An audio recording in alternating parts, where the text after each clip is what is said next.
Comment apprendre une nouvelle technologie de nos jours? C'est l'une des questions soulevées par de nombreuses personnes qui débutent en informatique ou bien qui s'apprêtent à se lancer dans un nouvel axe technologique. Dans cette vidéo, nous allons voir deux axes majeurs à considérer lorsque l'on veut apprendre une nouvelle technologie de nos jours.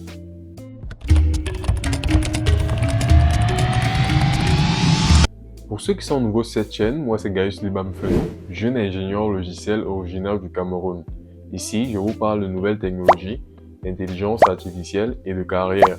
Si vous êtes intéressé par ces thématiques, priez de vous abonner et d'activer la cloche de notification, sans toutefois oublier de laisser un pouce bleu à cette vidéo.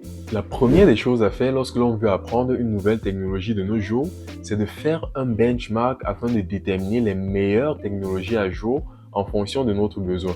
Comme élément pertinent à considérer pour faire un bon choix de technologie, nous avons le niveau de popularité de la technologie, son niveau de maturité, la facilité d'accès aux ressources pour apprendre la technologie et bien d'autres. Le niveau de popularité d'une technologie est facteur de la communauté de développeurs l'utilisant ou la maintenant, ou bien même du nombre d'entreprises qui utilisent cette technologie pour implémenter leur processus métier. Lorsque vous faites un choix de technologie, il est très important de prendre en considération vos objectifs professionnels. Par exemple, si vous avez comme objectif de passer l'entièreté de votre carrière au Cameroun, il serait judicieux pour vous de choisir des technologies qui sont très utilisées et en demande au Cameroun. Tout cela parce que la popularité d'une technologie peut varier d'une aire géographique à une autre. Par exemple, dans mon cadre professionnel, les compétences Salesforce sont plus demandées par les entreprises occidentales que par des entreprises africaines. Du coup, ce serait plus difficile pour quelqu'un de démarrer avec des compétences Salesforce en Afrique. Concernant l'aspect de maturité, il est très important d'avoir des informations sur l'âge de la technologie, la fréquence des mises à jour de cette dernière, ainsi que sa documentation et les ressources d'apprentissage. Ce n'est pas une liste exhaustive, mais ces éléments que je viens de citer sont très importants pour déterminer le niveau de maturité d'une technologie. La deuxième des choses à faire pour apprendre une nouvelle technologie de nos jours, c'est de rechercher là où les meilleurs roadmaps à suivre. Une fois que vous avez porté votre choix sur une technologie spécifique, il serait naturellement temps de s'y lancer. Mais avant de s'y lancer, il est très important de savoir comment procéder. C'est là que la roadmap entre en jeu. Il serait donc idéal de s'informer par rapport aux meilleurs roadmaps à suivre pour apprendre la technologie choisie. Par le passé, c'était un peu plus compliqué de faire un benchmark pour déterminer une technologie à apprendre, ainsi que pour déterminer la meilleure des roadmaps à suivre. Cela parce qu'il fallait parcourir le web par soi-même afin d'extraire de l'information pertinente. En plus de cela, si vous n'aviez pas un aîné ou bien quelqu'un qui est déjà dans le domaine autour de vous, ça rendait la chose encore plus compliquée. De nos jours, cela est devenu un peu plus facile, car nous avons à notre disposition des outils d'intelligence artificielle capables de parcourir le web à notre place de façon objective et intelligente afin d'extraire de l'information pertinente selon notre besoin. Comme exemple, nous allons utiliser ChatGPT pour déterminer une bonne technologie à apprendre. Mais il serait très important de garder à l'esprit que l'avis d'un expert serait toujours très important. Donc même si vous avez des résultats assez concluants en utilisant des outils d'intelligence artificielle, il serait important d'aller vers des personnes, des aînés, des personnes qui sont déjà sur le terrain afin de demander conseil par rapport au choix d'une technologie. Ok, là nous sommes sur ChatGPT et comme je vous l'ai dit, on va faire un exemple simple avec ça. Ce sera assez simplifié. Mais dans un cadre réel, il faudrait aller davantage en profondeur. Donc là, il faudrait noter que j'utilise la version payante de ChatGPT. Ça me donne accès aux modèles les plus à jour, ce qui me permet d'avoir des résultats un peu plus concluants que ceux que l'on a avec la version gratuite. Donc là, j'ai demandé à ChatGPT quelles sont les meilleures technologies les plus utilisées par les entreprises africaines pour faire du développement mobile en 2024. Parce que tel que je vous l'ai dit, quand vous faites un choix de technologie, il faudrait prendre en considération le contexte et vos besoins. Ici, nous sommes en Afrique. Bon, on prend un cas où nous sommes en Afrique. Je considère que je suis en Afrique et j'aimerais faire du développement mobile. Donc là, je me pose la question de savoir quelles sont les technologies qui sont les plus utilisées par les entreprises africaines pour faire du développement mobile en 2024.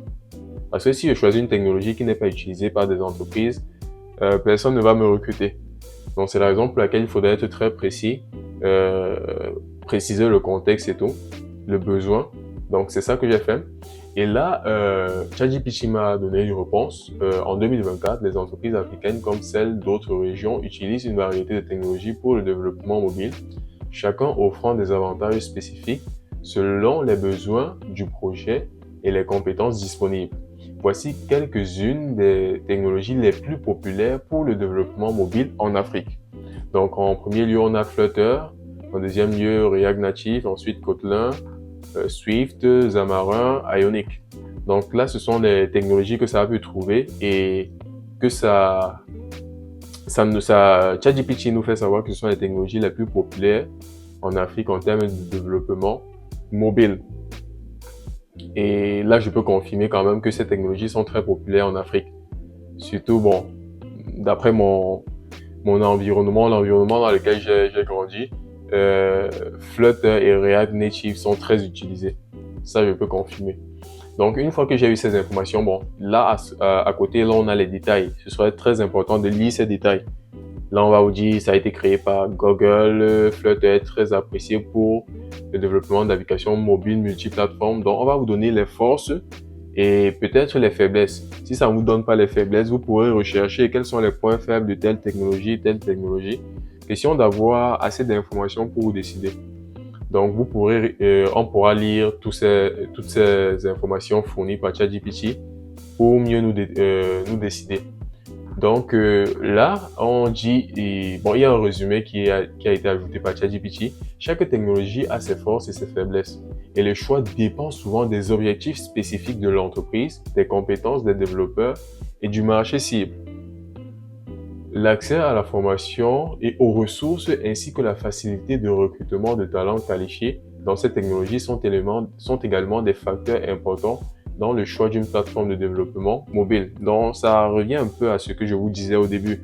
Il serait très important de considérer le contexte dans lequel l'on est lorsque l'on veut faire un choix de technologie, ainsi que les objectifs que l'on a. Donc, en fonction de nos objectifs, une technologie pourrait aller mieux qu'une autre. Donc, c'est très important d'avoir cela à l'esprit. Donc, une fois que ça m'a dit cela, j'ai posé la question de savoir quel est le plus mature des frameworks cités ci haut. Donc, j'aimerais savoir le niveau de maturité des frameworks qui ont été cités. Parce que, comme je vous l'ai dit, il est très important de considérer l'aspect maturité. Question de choisir un framework qui est assez mature, qui est mis à jour de façon régulière et qui n'est pas très en proie aux bugs ou bien aux failles de sécurité. Donc là, ChatGPT m'a donné une réponse assez intéressante. On dit parmi les frameworks de développement mobile mentionnés, on dit que React Native est souvent considéré comme l'un des plus matures. Donc sûrement peut-être à cause de son âge, ça a été créé il y a de cela quelques années. Ça a été créé bien avant Flutter. Donc probablement c'est plus mature quelque part que Flutter. Donc on va vous donner les détails à ce niveau. Ce serait très important de lire ces détails-là. Et maintenant après, j'ai demandé à ChatGPT quelle est la meilleure roadmap à suivre pour apprendre React Native en 2024. Et là, ça m'a fourni les différentes informations. Ça me demande d'apprendre au préalable JavaScript, HTML, CSS, des concepts de base de React, bon, installation, configuration et tout, développement basique, approfondissement, fonctionnalités avancées, ressources continues. Donc, du coup, ça me donne assez d'informations pour me permettre d'établir mon plan d'apprentissage.